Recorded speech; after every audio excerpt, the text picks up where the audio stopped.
പറഞ്ഞ പോലെ തന്നെ പുറത്തുനിന്ന് ഒരു ഏജൻസിയും ഉപയോഗിച്ചല്ല നമ്മളിത് ചെയ്തിട്ടുള്ളത്. റിപ്പോർട്ടർ ടീമിന്റെ ഭാഗമായ, പ്രത്യേകിച്ചും ഡിജിറ്റൽ ടീമിന്റെ ഭാഗമായ ഒരു വലിയ കൂട്ടം ആളുകൾ ധാരാളം മണിക്കൂർ അവരുടെ ഓരോരുത്തരുടെയും പേര് തന്നെ പ്രത്യേകിച്ച് പേരുകൾ കൂടി പരാമർശിക്കാതെ നമുക്ക് മുന്നോട്ട് പോകാൻ കഴിയില്ല. ഈ സർവേ ഇവിടെ സംഘടിപ്പിച്ചതും ഈ സർവേയുടെ മുഴുവൻ A to Z ട്രാക്ക് ചെയ്തതും റിപ്പോർട്ടറിന്റെ ഡിജിറ്റൽ വിങ് ആണ്.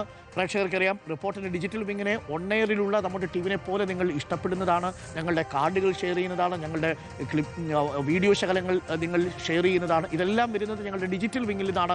ഏറ്റവും ശക്തമായ ഒരു ഡിജിറ്റൽ സംവിധാനമാണ് റിപ്പോർട്ടർ ടിവിക്കുള്ളത്. ആ റിപ്പോർട്ടർ ടിവിയുടെ ഡിജിറ്റൽ വിങ്ങിനെ കേരളത്തിലെ മാധ്യമങ്ങളിൽ ഒന്നാം സ്ഥാനത്താണ് ഷഫീഖ് താമരശ്ശേരിയാണ്. ഷഫീഖ്, നമ്മുടെ ടീമിനെ കൂടി പരിചയപ്പെടുത്തിക്കോളൂ. തീർച്ചയായും നമുക്ക് ഈ സർവേയുടെ ഏറ്റവും പ്രധാനപ്പെട്ട ഒരു പ്രത്യേകത എന്ന് പറയുന്നത്, നമ്മൾ സൂചിപ്പിച്ച പോലെ ഇത്രയധികം ആളുകൾ വോട്ട് ചെയ്തു, അത്ര വലിയ സർവേയിലേക്ക് നമുക്ക് പോകാൻ കഴിഞ്ഞു. കേരളത്തിൻ്റെ എല്ലാ പ്രദേശങ്ങളിലുള്ള ആളുകൾ ഇതിനകത്ത് നമുക്ക് ഭാഗമാക്കാൻ പറ്റി.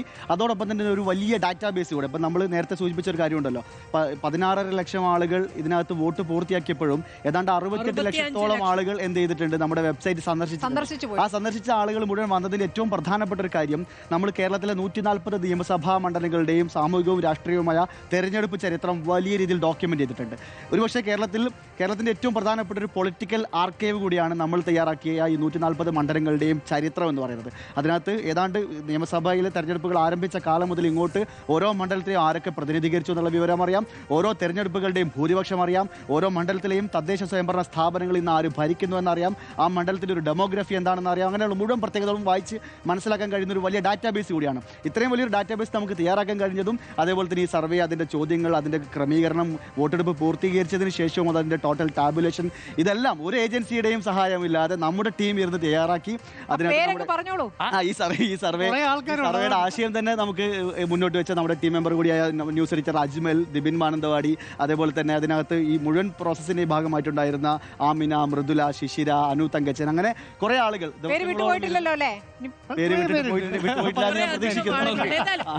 അപ്പൊ അങ്ങനെ ധാരാളം ആളുകൾ പൂർത്തീകരിച്ച ഒരു സർവേ ആണ്. പ്രിയപ്പെട്ട പ്രേക്ഷകരെ, ഇനി യഥാർത്ഥത്തിലുള്ള സർവേ വരാൻ പോകുന്നു. അത് ജനവിധിയാണ്. അതിന് കുറച്ച് നാളുകൾ, കുറച്ചാഴ്ചകൾ മാത്രമേ ബാക്കി നിൽക്കുന്നുള്ളൂ.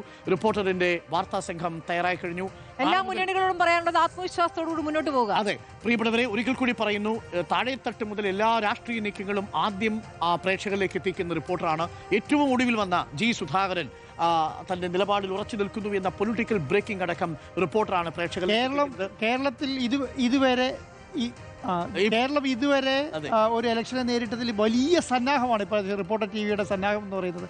കാരണം ഓരോ മുക്കിലും മൂലയിലുള്ള അരിമണി വരുന്ന